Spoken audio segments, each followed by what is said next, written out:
যেইটা আপনার বিরুদ্ধে হবে, এই ইস্টাবলিশমেন্টের বিরুদ্ধে, সেইটি হলো মব। আর যেইটা আপনার শত্রুর বিরুদ্ধে হবে, ওইটা মব না, ওইটা হলো মুক্তিযুদ্ধ। বাংলাদেশের স্বাধীনতার ইতিহাসে সব থেকে নিকৃষ্টতম ভয়াবহ মবের নাম শাহবাগের সন্ত্রাস। যেই শাহবাগের সন্ত্রাসের মধ্য দিয়ে বাংলাদেশের প্রথম বিপরীত রাষ্ট্রকল্প তৈরি করে এখানে প্রত্যেকটা রাষ্ট্রীয় প্রতিষ্ঠানকে ধ্বংস করা হয়েছে। বাংলাদেশের বিচার ব্যবস্থা, বাংলাদেশের আইন ব্যবস্থা, সচিবালয় সব কিছুকে গুড়িয়ে দেওয়া হয়েছে। সেই শাহবাগ সন্ত্রাস না, সেই শাহবাগ মব না। সেই শাহবাগে প্রত্যেকটা জাতীয় দৈনিক প্রথম পাতায় লিড নিউজ করেছে তারা কখন মোম জ্বালাচ্ছে। আমি নিজে দেখেছি, শাহবাগে তো দিনের পর দিন আমি দেখেছি, যখন 40 থেকে 50 জন লোক মাত্র, দুপুরে লোক নাই, তখন মিডিয়াকে বলে দেওয়া হয়েছে এমন করে উপর থেকে ক্যামেরা ধরতে হবে যাতে অনেক লোক দেখা যায়।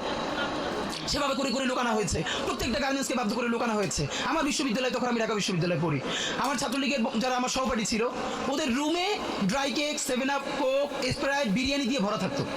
শাহবাগ হলো পৃথিবীর এমন একটা আন্দোলন যেখানে কাচ্চি থেকে শুরু করে সমস্ত খাবার দাবার দিয়ে